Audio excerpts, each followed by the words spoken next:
congestion. This is also why we are delighted to host today's roundtable and have a conversation with key industry leaders and policymakers on how we can embark on or continue our shared journey towards a radically different urban mobility ecosystem. Today, more than ever, the momentum is there. As Europe builds back from the COVID-19 pandemic, cities now have a once-in-a-generation opportunity to build greener, smarter, safer, and more accessible urban mobility networks. Representatives from the mobility sector, civil society, and governments must seize the moment and work together to reimagine, rebuild, and revolutionize the way cities move. From accessibility to safety, innovation, and green transport, with this event, we want to set the stage for a new chapter for the European urban transportation sector. Going from lockdown to gridlock is simply not an option. The COVID-19 crisis has been very tangible indeed, but unfortunately, that doesn't mean that any of the other crises we have been trying to tackle for years have gone away. Every year, air pollution, road crashes, and climate change are killing millions of people as well. It is unacceptable to treat these victims as collateral damage. The future is uncertain and unpredictable. We've experienced that more than ever. But one thing we know for sure, cities and regions will have to be the major engines of the much needed transport transformation. Today, the mobility industry leaders around this virtual table are launching a manifesto, committing their organizations to help cities build safe, smart, sustainable, and more accessible urban and regional mobility networks. The manifesto also calls upon European policymakers to accelerate digital and green transition targets, with a focus on bringing forward zero-emission targets to 2035 and harmonizing urban mobility regulations across the single market to increase access to shared electric multimodal mobility built around public transport. It is clear both the public and the private sector will have to seriously commit and live up to their promises. Only then will we be able to truly reimagine urban mobility indeed and help Europe deliver on its commitments and ambitions. And POLIS, alongside its member cities and regions, will make sure to monitor closely whether the industry delivers. Now let's have a look at what they commit to in the manifesto that was launched today. So I invite my colleagues to play the video.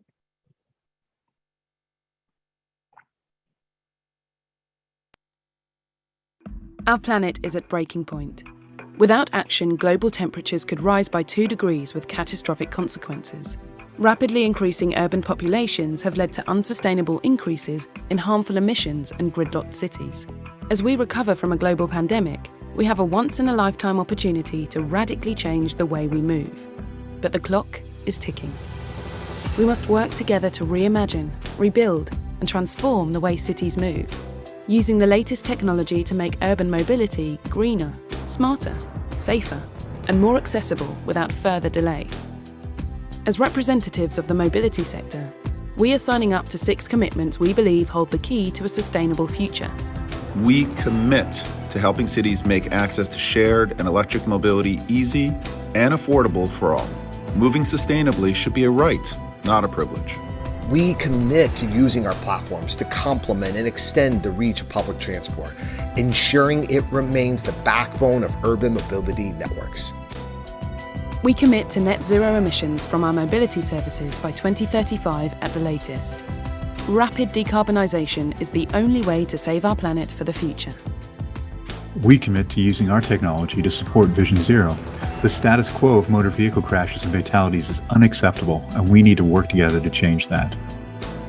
We commit to collaborating with cities on multimodal, zero-emission transportation that utilizes data to create smart, integrated mobility ecosystems to achieve their sustainability goals.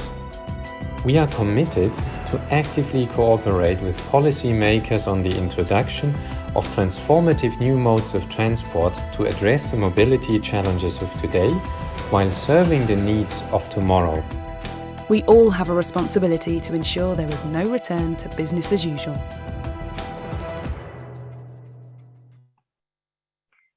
So after watching this video, we will be watching you, mobility leaders, in the years to come, and we'll make sure to hold you accountable. But clearly, we will need strong political leadership just as well. And that is what POLIS member cities and regions have in common and stand for. Let's not forget that innovation is not just technological. The way we shape policies can be innovative and transformative too, or the way we radically rethink the allocation of space in our city streets, with public transport and active travel as the backbone. I'm delighted and very proud to now introduce this distinguished group of leaders we have brought together to discuss how we can reimagine urban mobility and explore whether indeed we share the same dream of joyful, inclusive, clean and green cities for people, which meet the challenges of today and serve the needs of today and tomorrow. And while I introduce these leaders to you, let me highlight another challenge our sector is facing.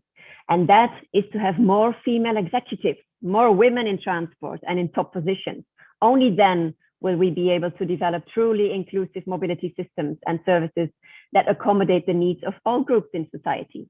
So this could be another key principle to add to the manifesto. So ladies and gentlemen, without any further ado, it is my great pleasure to welcome to the virtual discussion table today, Matthew Baldwin, Deputy Director General and European Coordinator for Road Safety and Sustainable Mobility at DG Move of the European Commission. David Belliard, Deputy Mayor for Mobility at the City of Paris. Miguel Gaspar, Deputy Mayor for Mobility at the City of Lisbon. William Tots, Executive Director at Transport and Environment. Alexandra Reinagel, Vice President at UITP, Chair of the UITP Europe Division and Managing Director of Wiener Linien. Wayne Ting, CEO of Lime. William Earl Ahern, Vice President Business Development at Lilium, Dara Khosrow-Shahi, CEO at Uber, Chris Urmson, CEO at Aurora, and Avinash Raghuboor, President at Arrival. Welcome, ladies and gentlemen, and welcome, dear friends of urban mobility. We also invite you, participants, to join the conversation on social media with the hashtag Reimagining Mobility.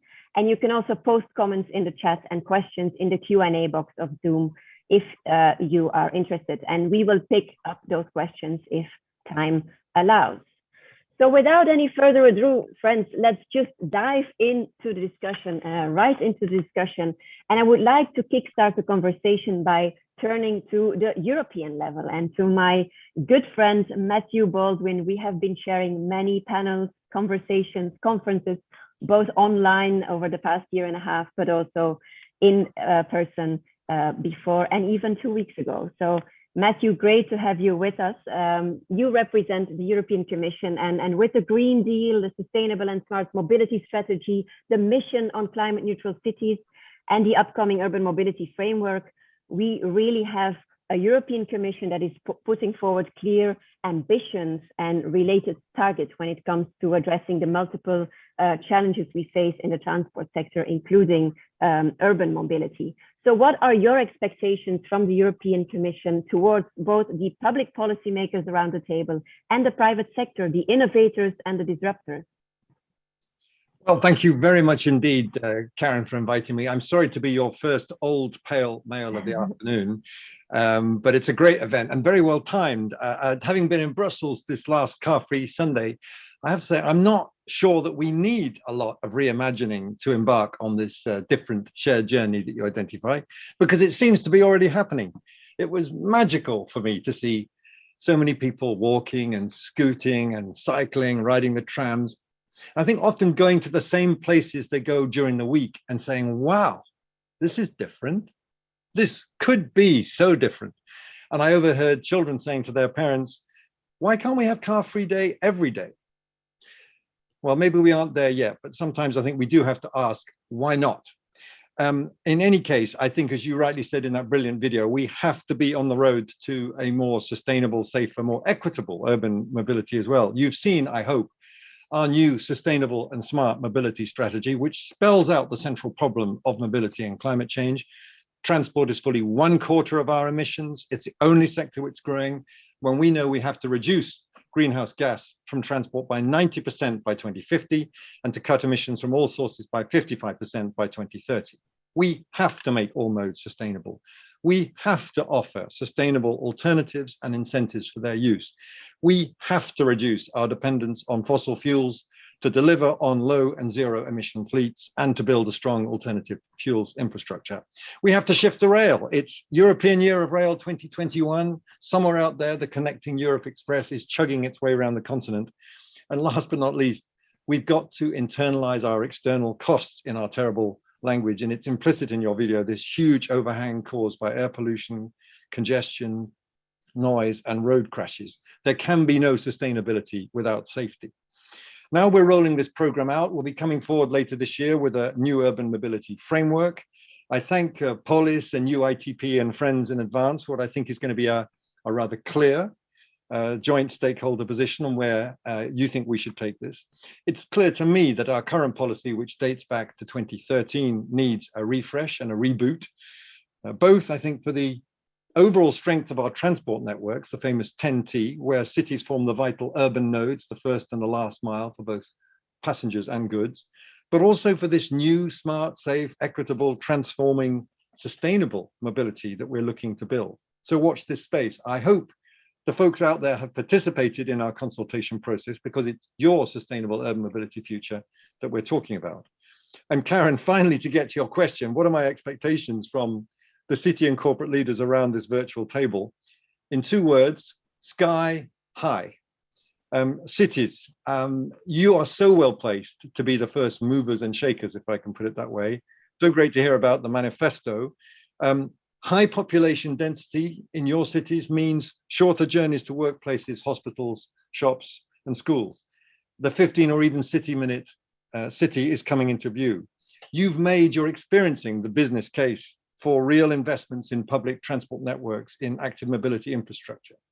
But most of all, you represent strong centers of geographically concentrated political and economic power, where these necessary new policies offer, I think, both the potential and the need for real citizens' engagement, not just the stuff we talk about all the time, but really plugging citizens in, which is why I hope, and thanks for flagging it, Karen, I expect that the Commission will shortly announce the launch of our new mission for 100 climate neutral and smart cities by 2030. It's one of the most exciting things I've ever been involved with, and I hope to hear strong support from the cities for this idea today. As you put it, Karen, it is a once in a generation opportunity. As for the private sector, you can and you will shortly speak for yourselves. None of you, I think, here are blushing violets. You've chosen to focus your businesses on the urban mobility of the future. You are putting your money where your mouth is. And of course, you are living embodiments of our brave statement that the European Green Deal has to be the new European growth strategy. You are the key innovators, the tech pioneers that are helping to digitize our personal mobility. So, I mean, to echo Karen, I think we're really counting on you to come up with solutions that are solutions that really help the sector deploy technology as an effective enabling tool. We need good, practical applications that people like me can understand, that drive our sustainable mobility forward, and really looking forward to hearing you on that, from you on that. Karen, I think not for the first time, the best conclusion I can make is just to shut up and let you hear from the great group. But thank you. Thank you, Matthew. I take from your message that the expectations from your side are sky high. I don't know if that means we should straight go to urban air mobility, but let's first turn to the cities in the room, because you also have high expectations for our cities and the way they are shaping their policies to tackle the enormous amount of challenges we are facing in the transport field. And we have 2 city mobility leaders with us, very active POLIS members, and I'm very proud to have them in the room today, which are ambitious in their policies and which have been shaping their cities in a way that it should become better places for people to live in and move around in. So I would like to turn to Miguel from the city of Lisbon first. So while you are thinking about the future of your city and while you're tackling the different challenges, how would you like to see your city evolve on the one hand, and how on the other hand, do you count on the private sector to help you solve the challenges you face? What solutions do you welcome and which other ones maybe not? Miguel. So I think first and foremost, congrats to POLIS to make this conversation happen, because I think it's through this conversation between countries, here represented by Matthew as an aggregator of countries, which is the European Commission, but also cities and private companies. I think we have to work together. And I think in the end, that's all the promise that we have made in the Paris Agreement, right? We said that we needed to change. We agreed that we needed to change. And then I would say we, the humanity, said that we were going to commit to actions to achieve our goals. But the point is that countries have committed, cities have committed, and companies have committed. I guess the question is, can we act together instead of acting alone? I think that's the key point here. And I think this is all about collaboration. And to be honest, I really think that the European region can be a lighthouse, how we can decarbonize and push the green economy worldwide and show that it's not only a matter of, let me disagree with the video. I don't believe that the planet is in breaking point because this rock is going to be around the sun for many billions of years. The point is that if we are going to live on it. I think what it's breaking point, it's our ability to live in planet Earth. So the point is that if we can work together to live a few thousands years more in the planet Earth. So if you put it in the city's perspective, I would say that we have 3 targets to address. One, it's the decarbonization. The other, it's equality of the public space. And finally, the Vision Zero target, meaning no one to die in the urban streets. If you go to the first one, to decarbonization, we won't reach decarbonization without proper public transport. The strongest tool that we have to shift and to decarbonize the cities is to push for more public transport. Yes, we still need to decarbonize fleets, and the electric car is very important, even from the operational cost perspective, to push families, but mainly companies, including urban logistics, to the decarbonized mobility, namely the electric car. But if you look to the public transport, that's probably the most powerful way to shift and to decarbonize our cities, especially when you think in a city like Lisbon, where the transport sector represents 43% of our emission, and we want to reduce by 70%. But public transport as a catch, it's not flexible. That's where we need the ride hailing. That's where we need the shared vehicles. That's where we need the e-scooters. That's where we need the bicycles. It's actually to build the ecosystem that really provides alternatives and flexibilities to the people in order that they can just choose what they want and bring them from the capital cost of the car to the operational cost of mobility. I think it's absolutely crucial that we achieve that. And to achieve that, there's something very important that needs to happen. It's public transport not only needs to also decarbonize himself, but also to open to the rest of the operators and really enable us mobility as a service by allowing companies like Uber, Lime, just to say the ones that are here, actually sell public transport and push public transport in the overall package of mobility that they can offer. And why? Because of the second target that we have, the quality of the public space. If we want to provide public space for people to walk in the city, to cycle in the city, to go around the shop by walking in the city, to feel safe, to walk, to cycle, to play, to stay in the city, we need to reduce the number of cars that both ride in the city or are just stopped on the curbside on parking. And to do so, we all need to accept that sometimes we have congestion, many times we have congestion in the city. And it doesn't matter if that congestion is from ride hailing, it's from private cars, it's from autonomous cars, it's from electric cars. It's just public space occupied to its maximum and occupying places that should be for people. And so we need to agree on rules, regulate these activities in a way that where the demand is more concentrated, we really can push more efficient model splits, namely through pushing public transport, pushing walking, pushing cycling, because they are much more effective from the public space perspective and allow these other means of transportation to be placed where maybe public transport doesn't have the proper quality to address that. So that this kind of communication is something that we should push forward. And by the way, it's already happening with the e-scooters, where the communication between cities and these companies is much more advanced than any other kind of business, because we really track the business in real time. We push the rules in the co-governance mode, in the conversation where we agree with the rules, and we are making this changing happen and show that it works. Finally, a very quick comment on the Vision Zero. Very quick. Very quick. We can show that we can achieve great results in e-scooters. E-scooters cost 300 euros to build or less, and they have speed limits automatic speed limits. They can reduce the velocity on specific areas of the city.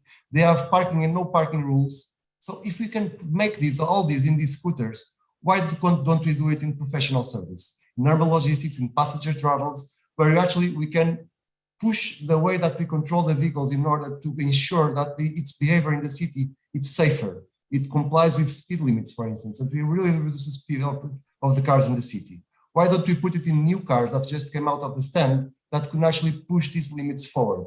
I think for this to happen, we need regulation, we need common language between cities and the industry, but mostly we need the will and the decision to act. And I think this conversation that we have today really can show us the difference, converge on a common opinion, and in the end, find a solutions that we all benefit from. And we cities, we achieve our targets, the companies develop their business, and in the end, the citizens have a better service. That's where we should work together. Yes, I think that's a very positive message indeed, where you capitalize on the opportunities offered by the industry, but also that we should fully make use of those opportunities by regulating those new technologies and innovations well, and making sure that what is technically possible is also happening on the streets, for example, with regards to speed compliance. Let me turn to Paris, another ambitious city which knows all about regulating innovations that have been hitting the city streets of Paris. So David, can you tell us a bit more about your ambitions in Paris and how you work with the private sector? And please stick to the time because we have many people around the table. Over to you, David. Thank you very much, Karen, and thank you for the invitation. I will be very short for this presentation. As you said, we have a lot of problems in Paris, like in other cities with noisy air pollution, climate, social crisis, and we want to give an answer to this different topic and this different challenge. So we have just politics with very simple. We want to change the way to think Paris and city with a goal: less space for cars and more space for another types of mobility which already exist. To achieve this politics, we need to have we want to prioritize and to make more space for walking, bus, and cycling. I just will give you three figures. The first one is in Paris, less than half of the travel are made by foot, so pedestrians are a majority in Paris. Secondly, public transportation. Just before the COVID crisis, more than 3,300 million travels have been made thanks to public transportation. It's very big, it's very important, and traffic car has dropped off 52% since 1992. So now there is less than 30% of Parisians who have a car. So, of course, we support innovators. Of course, we support technological innovation, but it's not the art of the politics we have made now, because we want to use we have already, and that we have already is pedestrian, is walking, is cycling, and is public transportation. Of course, we try to use innovation by improve some process, by for example, develop car sharing or optimize urban logistic, for example. And we work with the ecosystem in Paris and with the different innovators and with different firms. We discuss with it, but it's just to precise the spirit. The spirit is we just want, it's very simple, we just want to change the space and the using of public space in Paris by just improve and support cycling, walking, and transport public. So with the innovators and with these firms, we have a discussion and we have a topic. It's to be simple, regulation. regulations. We have programs with, for example, scooters. A lot of externalities. It's not very green. We have a problem with the occupation of public space. We have a problem with security and the way of using this kind of machine. And we are discussing and we have a dialogue with the different operators. We have made a first step towards more regulation in Paris with this business, but we want to make more steps by creating, for example, slow zone to reduce speed of scooters because it's too insecure for pedestrians.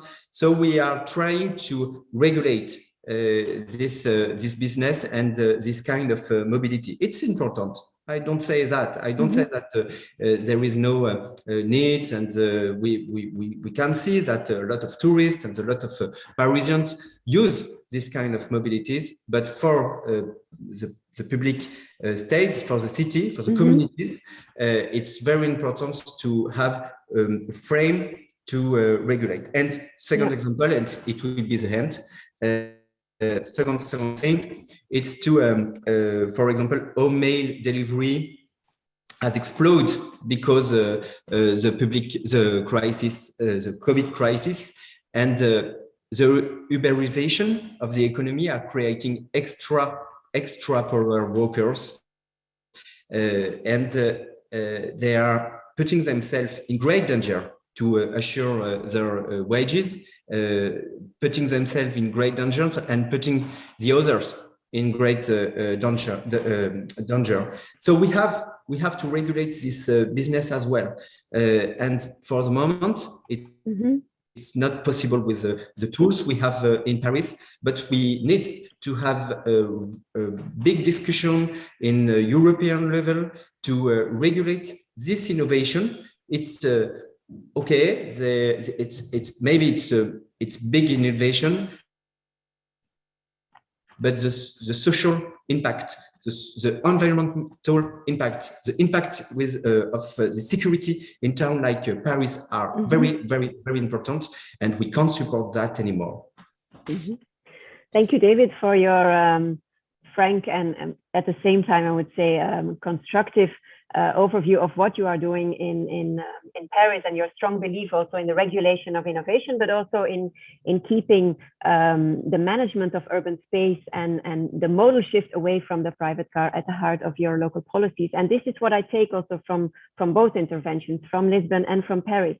We need modal shift away from the private car. We need that scarce and valuable urban space to be used wisely. And knowing that this is at the heart of sustainable urban mobility policies, I would like to turn to William from TNE, because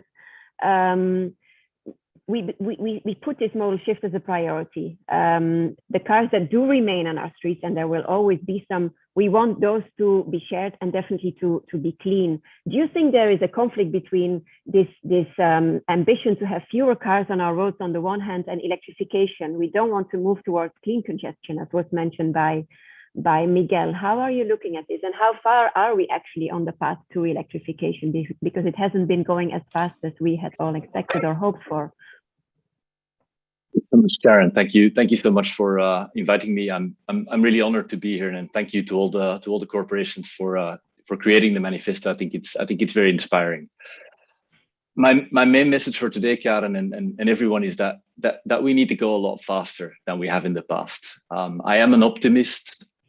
But there's the facts, and the fact is that the world is already 1 degree hotter than it should be, and we're headed for 3 or 4 degrees of warming if we don't radically change our ways.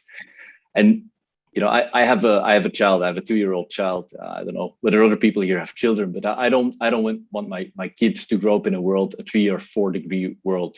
So we need to go much faster.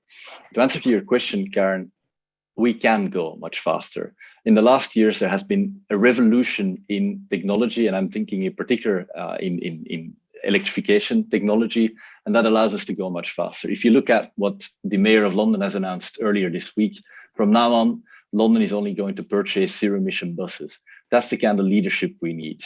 And that's the kind of leadership we need, not just in London and not just for buses. We need it across the mobility sector. And I think what's really important here is that we are clear on the kind of goal that we set ourselves, because I like the manifesto, but I think it should have been, or it could have been a bit clearer on the goal.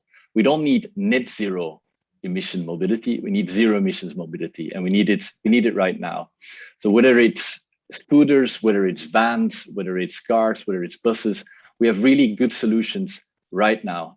We have electric vehicles that are, from a TCO point of view, are competitive right now, not in 5 or 15 years time. You can buy these things right now. And that's what we need. That's what we need to do in the next couple of years. So I would like to call on the corporations to, yes, let's go for 2035, to completely eliminate the emissions. But that means that you guys have to go much faster. It's the companies that need to take the lead, because you are driving the high mileages and you're working on the basis of TCO. So I like this idea of setting a goal, a 2035 or a 2030 goal, which is what we would like. And this is where I think the Commission can play an important role. The Urban Mobility Package, the Commission has, great soft power. It has some hard power as well when it comes to urban mobility.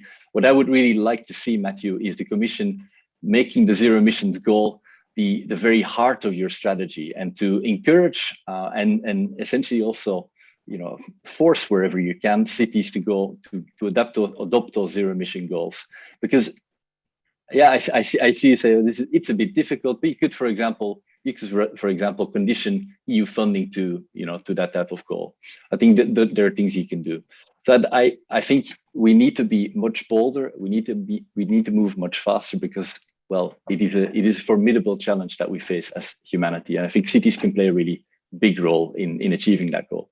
So thank you.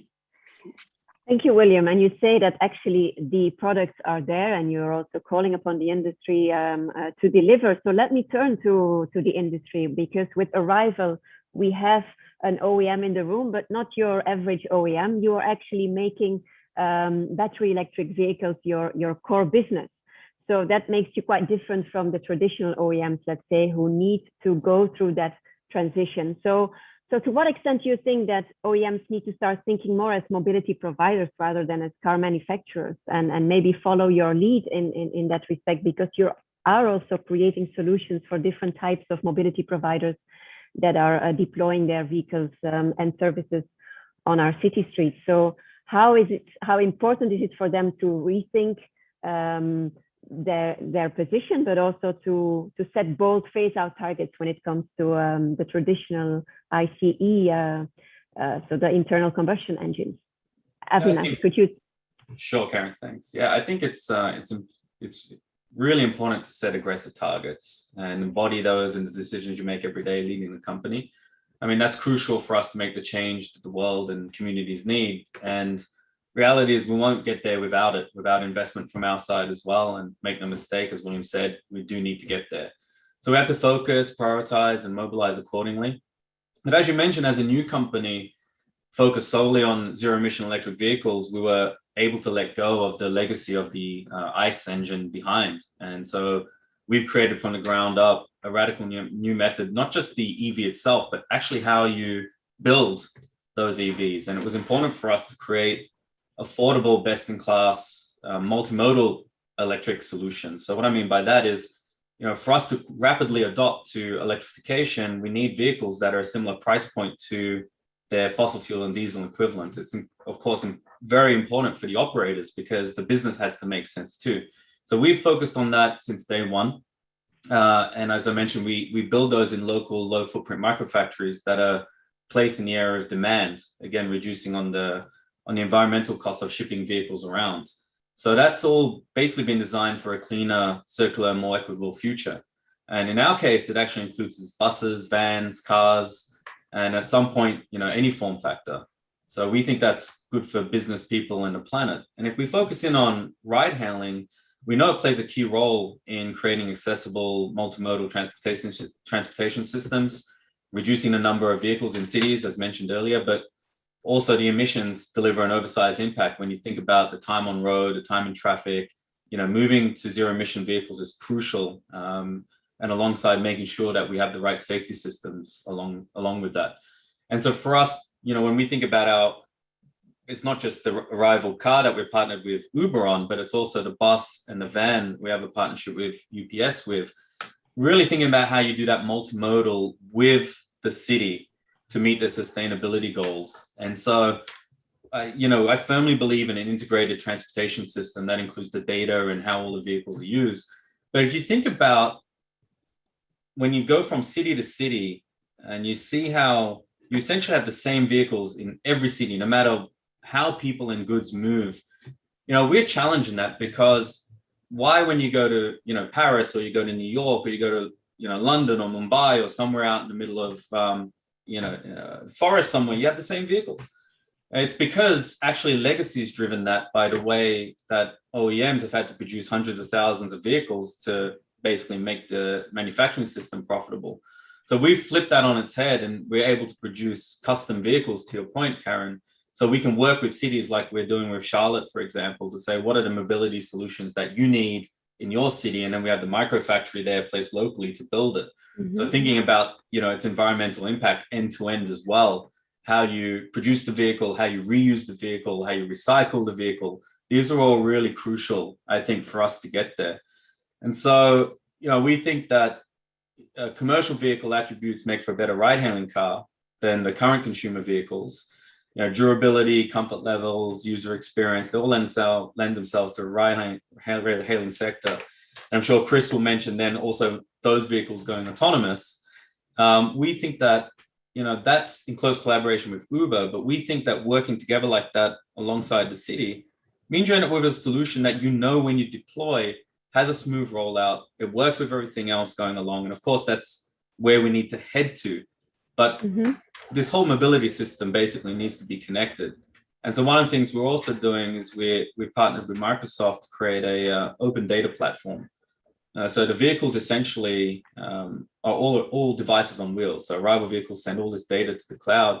Autonomous vehicles are going to do the same, and so on.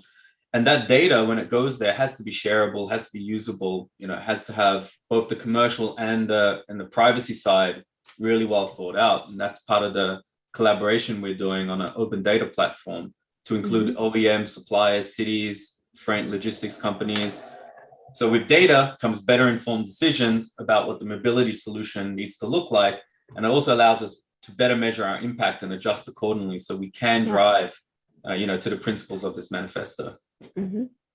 Yeah, data is important and crucial, and there's a lot of untapped potential when it comes to using that data to also have a clearer overview and insight into what is actually happening on our city streets. And we've done a survey earlier this year which showed that there was a clear digital divide between the skills with the public sector versus you guys in the private sector who have this digitalization in your respective DNAs, of course, and something we need to work on. And talking about digital, let me turn to one of your clients, which is Uber, and Uber was mentioned already also in the intervention of the city of Paris, also in critical ways. And Dara, I know you are suffering as a company from the disruptive way that you entered the market, let's say, while you have invested at the same time. And I can testify that you have invested a lot over the past years in creating that dialogue, engaging in that dialogue with the public sector. But so you claim a stake in making cities also more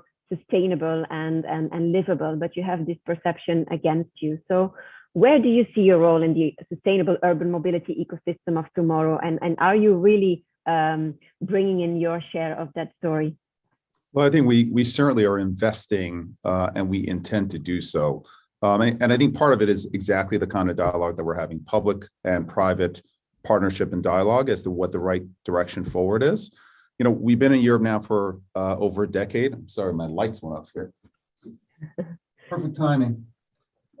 We've been in Europe for over a decade, and we've learned a lot along the way. Our mission was to increase people's access to safe, affordable, reliable mobility.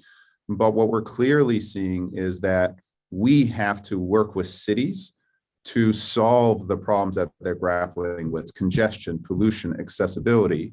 And the only way to do so is to work together and give broad consumers access to a range of shared electric mobility options.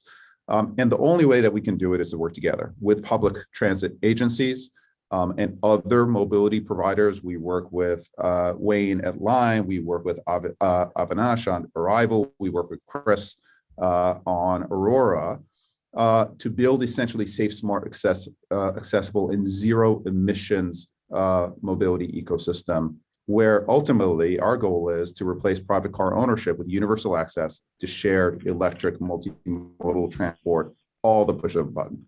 So how do we get there? Sounds good. How do we get there? For us, job number one is rapid decarbonization, to William's point.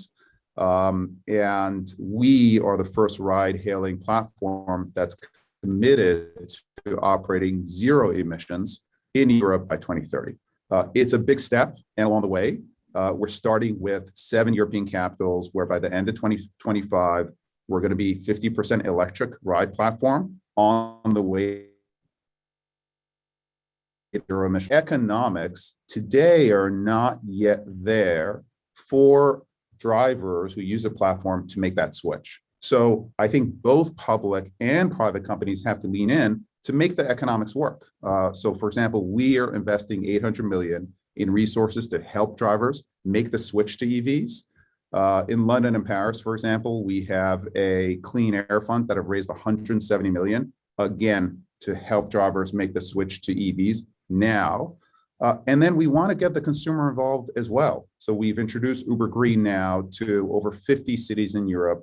So riders can elect to go green as well, which pays drivers more for picking electric vehicles as well. So we have to take care of the economics, and I think it is up to private companies to do it, and it's up to public partnerships to do it as well. Second for us is public transport. We completely agree does have to be at the core. We're part of a very diverse mobility ecosystem. We want Uber to be a gateway to multimodal transport with shared mobility extending the reach of public transit and essentially making it more accessible. There are many public transit deserts in cities, and we think that Uber and micromobility can help kind of bring public transit water to those deserts. And as such, we've actually launched Uber Transit in 5 European cities. You heard we're in Lisbon, Paris, London, Rome, Barcelona. And actually, I'm pleased to announce that we'll be bringing Uber Transit to the EU capital later this year, which is pretty cool. Ultimately, the dream is to work with Wayne's team to offer Uber access to e-bikes and scooters in more than 20 European cities, along with transit, and allow Uber users to plan and pay all the way for a multimodal trip, including transit, micromobility, whatever their needs are. And then last but not least, I would say we need enabling policies. We need policymakers to take real action to introduce progressive policies that accelerate the transition to green. This one has to include making the transition to EVs easier, more affordable, bring down the cost of EVs, which I think we need to do more of. More importantly, we need strategic charging deployment in less affluent areas. There's plenty of charging in the middle of cities, but they've got to be at the outskirts of cities where, for example, many Uber drivers live. We also need to modernize some regulations to reduce the amount of kilometers driven without passengers. There's some return to garage requirements in a number of member states that make zero sense, are terrible for the environment. The European Commission has questioned them rightly, and we completely agree. And then we do need to leverage the power of a single market to harmonize transport regulations. We agree, regulations are important, but we've got to harmonize transport regulations across the block so that essentially private companies can lean into these regulations as well. Ultimately, I think access to shared electric mobility should be a right, not a privilege. We, other private companies, have to work with the public sector to get there. Cooperation is key in your message. I get Absolutely. that. We'll be coming back to you afterwards because there's an interesting parallel conversation going on in the chat as well.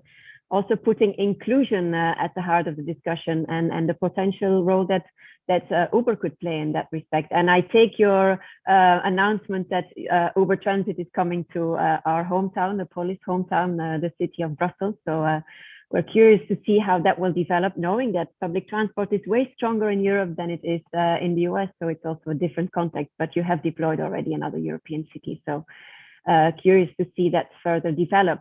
You mentioned several times also your friends from the micromobility sector. You've also been part of that story. So let me turn to your colleagues from Lime, to Wayne. So as you could maybe see also in the chat, Wayne, there is a conversation going on pro and contra e-scooters, and I'm sure you're familiar with that discussion. And there's been a public outcry to do something about that e-scooter cluttering urban space. Now, the message we've been given in that respect from POLIS is that we should not forget about the actual elephant in the room and the big space polluter, which is the private car.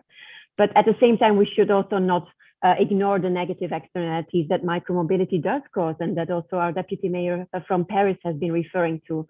So how do you help mitigate these negative externalities? And the modal shift that you are bringing about, is it really about replacing car trips, or are you getting pedestrians on your e-scooters? Karen, first, thank you so much for hosting and the warm welcome, and thanks for the fellow panelists.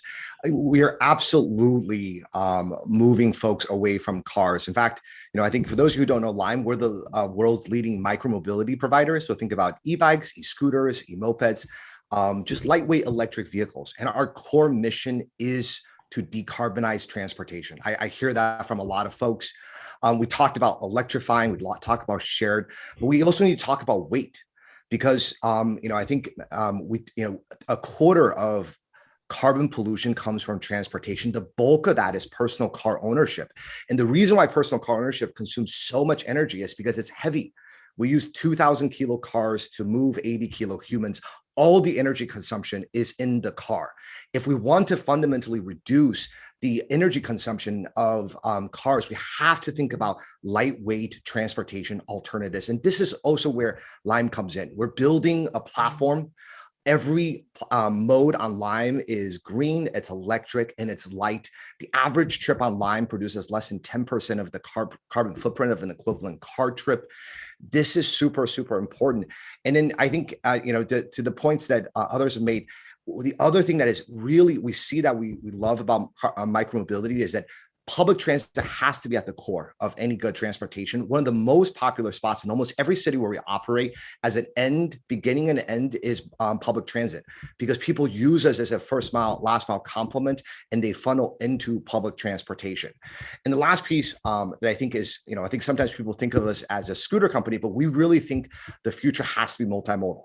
I love the scooter, but a scooter is good for some things. It's not great for other things. That's why we're investing in e-bikes, in e-mopeds, other lightweight transportation. That's why it matters so much that Dara and Uber open up their platform to put micromobility on there. So when people are making a choice about where to go, they can choose green transportation alternatives.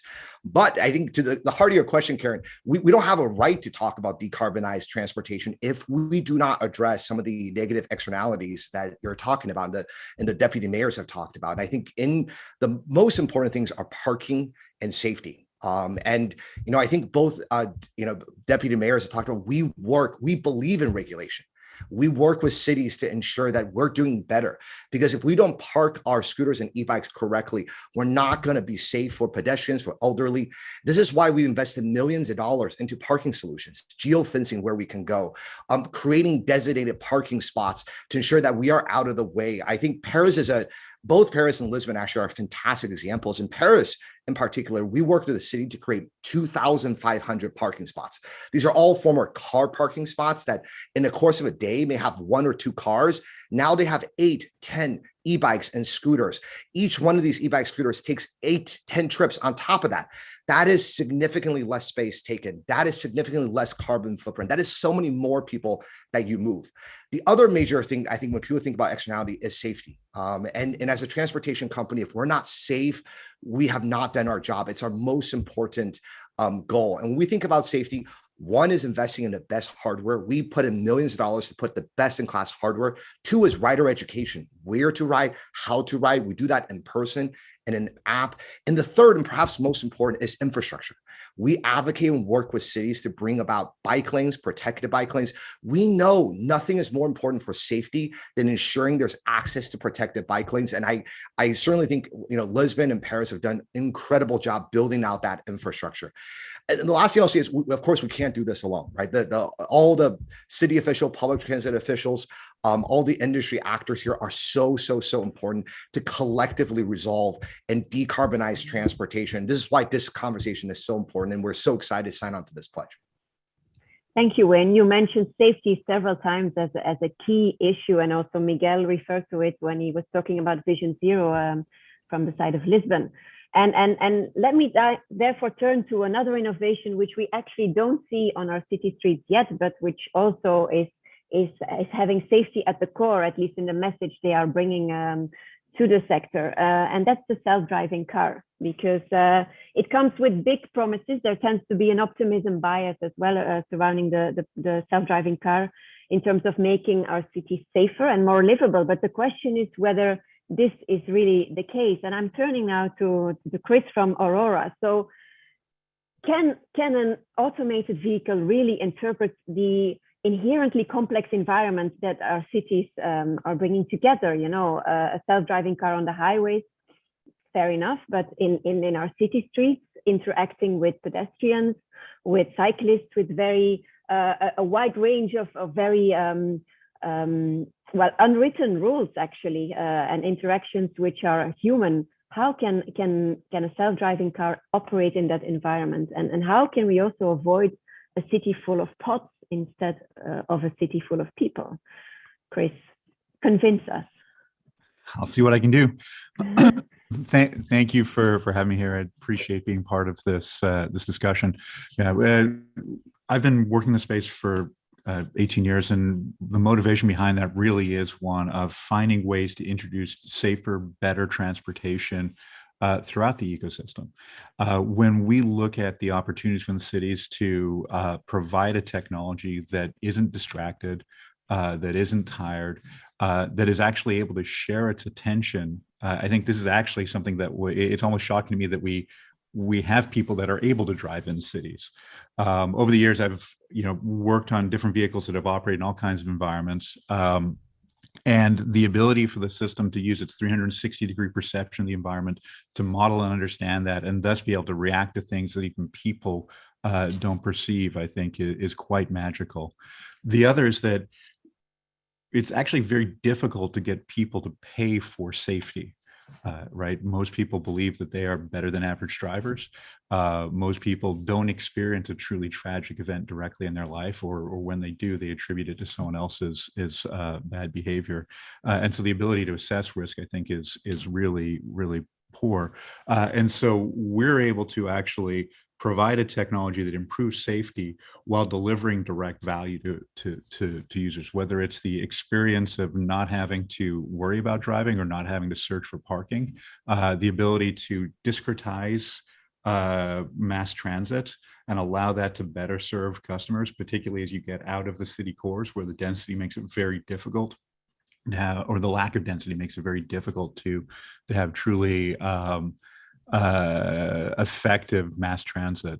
So yes, we obviously, we're optimistic about this. We believe by working in partnership with folks around the table here, working in partnership with government and cities, that there's an incredible future to improve transportation through automation. Thank you, Chris, and we'll be coming back to you afterwards as well on the inclusion issue and how automation can also help in that respect. But let me turn to another thing which is even more weird to imagine right now, maybe in an urban environment, and that is an additional dimension actually. So adding a dimension to the urban mobility space, coming back to the sky high expectations of Matthew at the beginning. So let's turn to William from Lilium. Do we really need to explore that additional space, or should we just leave the sky to the birds, like the real birds, not metallic birds? Thank you, Karen. Well, look, Matthew said it as you mentioned at the beginning. The expectations here are sky high, and we think for us, we're in a very privileged position. We are not necessarily dealing with some of the legacy systems of ground transportation. We're dealing in an entirely new type of connectivity and we're able to realize our vision, which is actually to expand the city, to expand the catchment of the city, and to basically transform an entire region into a neighborhood. So to connect a number of smaller locations and cities, regardless of their size, with a high-speed connection, which would be akin to them being able to go from one part of a city to the other. Right now, using some of the transportation systems that we have represented here today. Now, of course, we're still operating within an environment which is highly regulated, potentially even more so than some of the ground transportation that you see here today. But we think that there's a huge opportunity, particularly as we talk about some of the decarbonization ambitions that you mentioned at the beginning, to not accept the fact that we have to do less, but to rather be bolder. And I think, William, you referred to this, to not only go faster, but to potentially enable people to do more. And so as we started thinking about how do we create a regional mobility system, so not just something which can connect different parts of the city, but can really connect two different cities, can connect nodes like airports into the downtown as well. For sure, we're embodying all of these key points that you mentioned within the manifesto. These are almost table stakes for us. Safety within the aviation industry is something which you have to achieve in order to be able to operate the service.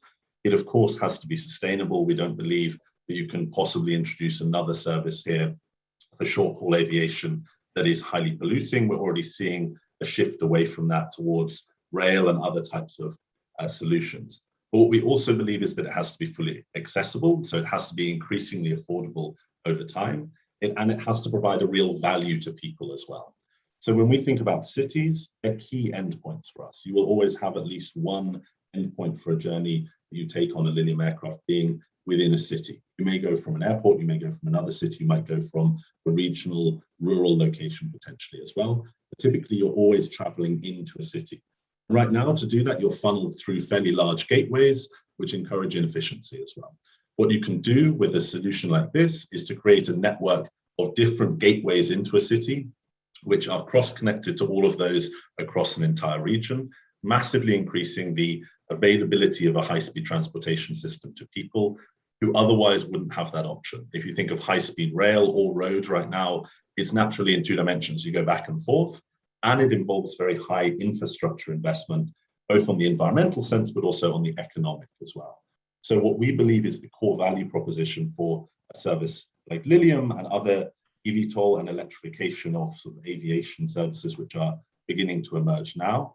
As these start to come to market over the next few years, you'll see a radical change in the way that people actually interact with other cities outside of maybe their home. And actually that's been reflected in what we've seen throughout the pandemic as well. People's radius of life is the term we use. It's already increased as people choose to live in different locations than they potentially would have done before. And we want to encourage that choice. We want to enable them to do that. That's why we built an aircraft which has the longest range that we could possibly build. That's why we want to have a pooled service so that we can still bring as many people in an aircraft as possible into the city. And of course, it still has to provide that high-speed connectivity that we would expect from a service like this. And for us, as you mentioned, it's potentially one of the more early stage industries that you're discussing or that we have represented here within this panel. I think there's a huge opportunity for us to work with cities and with policymakers, as well as with other transportation providers to do this right from day one. We're naturally a middle mile solution. It's never going to go from your office to your home. You hail, and one day it may be a solution that people start thinking of the sort of Jetson's vision and it says dense as bus stops, but that's not what we're going to see initially. It's going to be a middle mile solution which naturally connects to public infrastructure, to public transportation, and to all of the services here today as well. And so for us, mirroring what all the others have said, it's always about working with policymakers, with others within the space, and also not ever sort of leaving some of these options off the table. So we want to make sure that there's different technological pathways to meet these goals that you've written with. Okay, thank you, Will. I'm picking up on one thing you mentioned, and that has been mentioned by everybody, and that is connecting to public transport. And then we're talking about the backbone of any and every sustainable urban mobility ecosystem, and that is public transportation. So last but not least, let me turn to Alexandra, my fellow woman in the panel. Alexandra, you represent UITP, the International Association of Public Transport, and public transport has tremendously suffered during the pandemic, but at the same time also always kept running for those who needed it. So it is also very resilient, and we have no choice but to make sure that it recovers from the current crisis, because there's no alternative basically that is as affordable, as efficient, and as clean at the same time.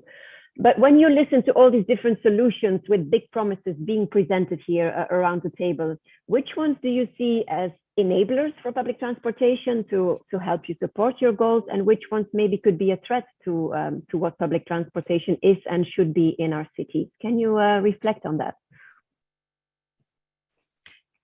Thank you, Karen, very much.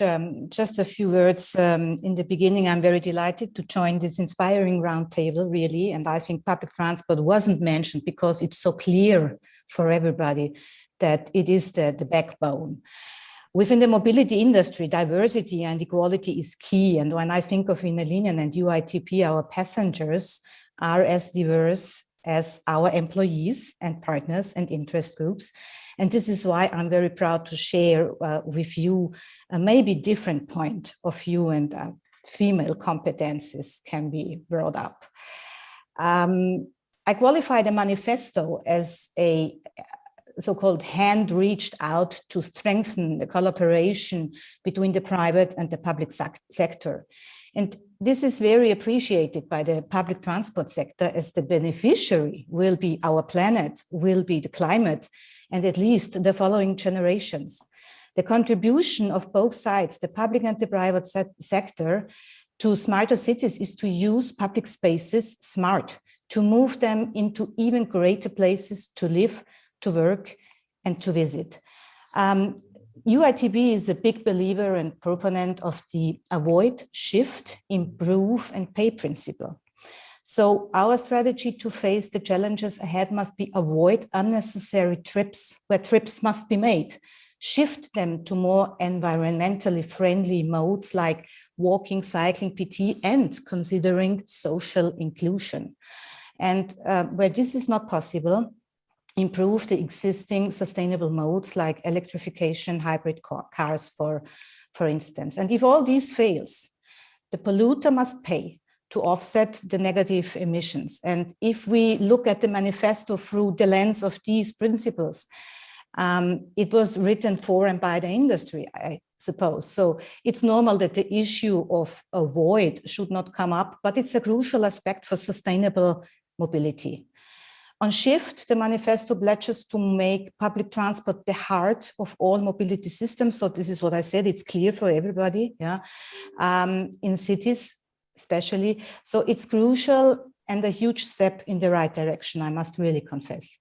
On improve, we know these are forward-thinking, innovative companies, and we have no doubt they will help contribute to this part. But technology is only the third part of the principle. And on pay, this is still some progress to be made, for example, to internalize external costs. And well, not surprisingly, we see no mention of this aspect in the manifesto, but I hope it's a forward processing story. You are correct in stating that public transport suffered during the pandemic, but also has proven to be resilient.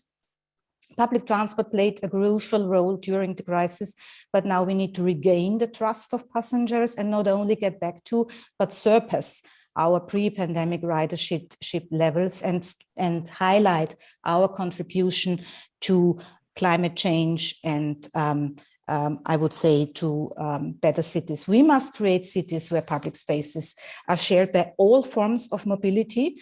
The solution is a combination of sharing, multimodality, and digitalization combined with an ideal range of options for every individual. So everybody of the industry here is invited to deal with the backbone system. The aim for public transport providers is to become an Amazon of mobility, or other words, an integrator of mobility.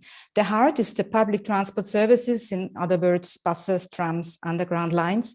And in addition, we have to connect this heart with the sharing and the pooling modalities, with on-demand services, and we have to organize the hubs, the analogs like mobility points, and digital, but in collaboration with the market and with the private industry. So no threat, a big chance. Indeed, you position yourself as public transport operators and authorities in a very open way towards this sector, and you see it only as a way to further strengthen the attractiveness as public transport providers and fill the gaps basically that can never be met by mass transit, because we have to be honest about that as well. And talking about filling the gaps, this is actually what I would like to use the 10 remaining minutes for, because I also saw many comments being made in the chat, which is very lively, about inclusivity, about leaving nobody behind, about a just transition. We need to go through this transformation, but how can we make sure that we have everybody on board? So I would like to hear from all of you how you see your solution contribute to more equity, to more inclusion, and you only have 1 minute each to make that point. So I would like to talk to Dara first, turn to Dara first, because Uber was also mentioned as maybe a solution that could fill the gaps that cannot be met by mass transit. How do you look at that, Dara? Yeah, we absolutely believe in it. And honestly, we're doing something about it right now. First of all, we are increasing the reach of Uber Wave wheelchair accessible vehicles all around the world. It's a very, very important product to make sure that transportation is available for everybody. On the partnership side, in Germany, for example, we are exploring 2 partnerships with transit operators to provide transportation in suburbs, in rural areas, especially for the elderly. We're able to provide that transportation because we're on demand at a much, much lower cost base than, let's say, traditional public transportation solutions as well. And then in France also, we're testing out on-demand transportation during late nights to reduce drunken driving, et cetera, to keep the streets safe. All of these, again, are public-private partnerships. So we're doing it right now. And ultimately, I don't think it's private or public alone. We've got to work together in partnership to solve this issue. The rural transportation accessibility issue, I think, is a huge area of development and potential going forward. Yes, rural and suburbia indeed should not be forgotten. Thank you, Dara. Turning to Wayne, so how can we make sure that that micromobility is not just for the young urban hipsters, let's say? That's my timer going off. That was the 1 minute timer. So how can we make sure that not just for the young urban male hipsters, but that we also turn to a wider potential group of users? Absolutely. I think, first, when we think about deploying within the city, we deploy everywhere in the city, not just urban centers where there may be more affluent or maybe younger or have easier access. When you go to a city like Paris, you'll see us in the suburbs, in areas around the city. That's super important to us. 2, we've been working with advocacy groups to build wheelchair accessible options. This is why mode innovation matters, because some of our modes you have to stand up, some of the modes you can sit down, some of our modes may require other features. And we've seen, for example, the e-bike has far greater appeal to older generations, has a more balance between women and men versus the scooter, which is a little bit younger, a little more male. The other thing I think, we're talking about rural access. If you asked me 3 years ago, I would have said micromobility is a big city option only. I have been so surprised how wrong I have been. Micromobility works just as well in smaller cities as big cities. Le Havre in France is one of our highest trips per vehicle per day in the world. And we're going to be launching more smaller, mid-sized cities all throughout Europe. Finally, price. Price is super important. Our price is a fraction of car trips, but we also have access support for people who are even lower income so they can access the product as well. Great. Yeah, we have also been talking a lot within POLIS about the untapped potential of suburbia when it comes to micromobility and pricing, where we again also need public-private partnerships and new business models to be explored. So talking about expensive, let's talk about electrification. So is this electric car something that is only there for the happy few who can afford it? Let's turn to our friends from Arrival with that question. I think ultimately, as I mentioned earlier, we created Arrival to build electric vehicles that are affordable to everybody. So we're trying to replace the ICE vehicle with a similar price product, not just the lower total cost of ownership, but the upfront purchase price so you can shift over. But then we're also looking at what does that mean in terms of the business models, right? Fleet as a service and other business models that are enabled by that. And when you can recycle the vehicles the way we do, whether that's through increasing its usable life or reusing the components that we design in-house, then you can build more sustainable business models. So then, we need to flip. Sometimes we think about this from a sort of developed market, right? But if we're going to change everything, we talk about inclusion, we need the whole world to go electric. And so we need to create electric vehicles at price points that really anybody from any spectrum can engage with. And I think, a lot of the messaging on the chats has been about how do we design electric vehicles for better inclusion as well.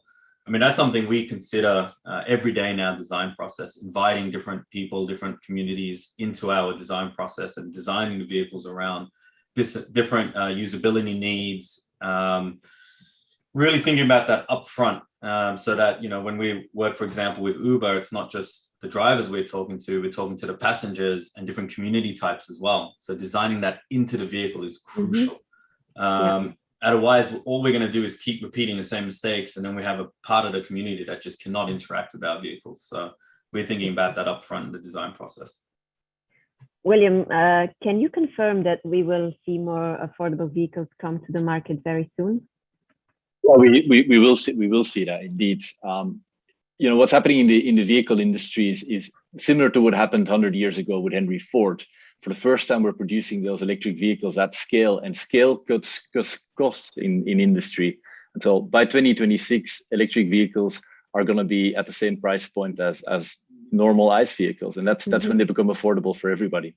So I can confirm that, and that's good news. And so when we not only have electrified but also automated vehicles, Chris, how can they contribute to making our society more inclusive? Could they maybe offer services for those who cannot use mass transit, for example, disabled people, other target groups? Yeah, I think it's fundamental to the technology, or the way that we're building the technology. First, for those people who want to have private mobility, and I know we're spending a lot of time talking about shared mobility, but for private mobility, this is a way to level the playing field there and allow everyone where it's appropriate to share in that.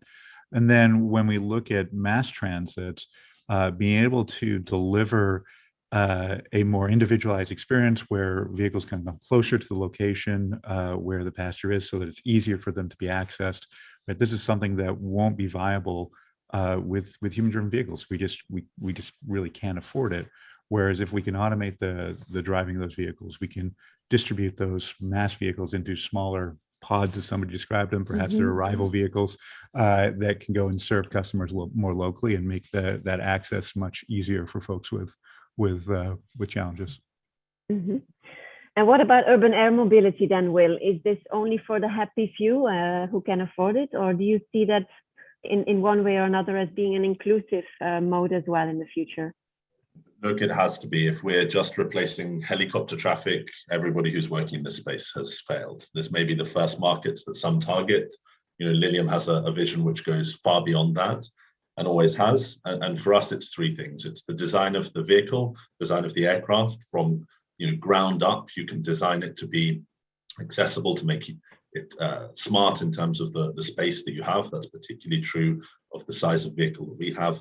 It has to be an affordable aircraft and service, depending on how it's deployed as well, so that people can access it. As you say, it's not just for the privileged few that flies over the top and you don't have the chance to access. And then where you locate access to, so where the infrastructure is, where the vertiports are, matters, so that people, as you said, in suburbs, in rural communities, can access as well as those in sort of central business districts as well. Okay, so not just replacing helicopters. That's good to hear. Let me conclude the final round, and I'll take a few extra minutes of your time, even though 45 was the official end of this roundtable. But let me conclude by turning to the public sector and turning to Matthew first. So how is Europe looking at the accessibility and visibility question? How are you bringing that into the picture? Thanks for that, Karen. And I'm disappointed you didn't turn to me when you started talking about young mobility hipsters. But that's life, I guess. No, I'm glad that the chat has really been driving this discussion today. And I think it's a great example of sometimes, you have to pick up what's going on. So thanks for asking me that. I mean, we are absolutely determined to ensure post-COVID, post-pandemic, that we really have affordable, accessible, and fair mobility. And you mentioned, I think, the just transition mechanism. We've got to explore this to make sure that new mobility is affordable and accessible in all regions and for all passengers. Those with disabilities and youth mobility haven't had a fair deal in the past. We've got to give it to them in the future. One other point I just want to throw on the table, I'm picking up this very interesting idea from Uber on on bringing in a public transport planning thing in the smartphone. We need to think again about how we use public service obligations. And I'd be kind of interested to hear what Alexandra thinks about this. Can we get more creative, to enable all the different transport modes to compete on an equal footing so that we can fulfill all the needs, including of disability in this context? Alexandra, straight to you. What's your take on this, given Matthew's question? I think in the future, it doesn't work alone. So it was the mindset of public transport providers to know what the customer wants or what the customer needs. But now we have new generations and they move in various ways, and individuality is a key. And as I wrote, we must together, the private and the public sector, we must offer our customers, our citizens, something what they need in various moments. And the alternative must be a solution to the private owned car, not own a private car. To know as the public sector has one advantage. This is reliability. They know we are here. And what we must reach with the private sector, with all these industry, doesn't depend on if scooters or planes or I don't know.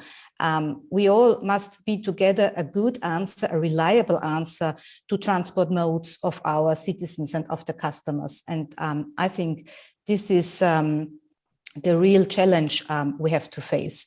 And to talk about social inclusion is accessibility for everyone, and not only for people who have troubles with mobility, but also with high fares. Yeah, we must be affordable for everyone. So another challenge, I think, is to create mobility subscriptions for all terms of mode, to put together in one. So you pay one price, for example, for a month, and then you can just choose between the different modes of mobility.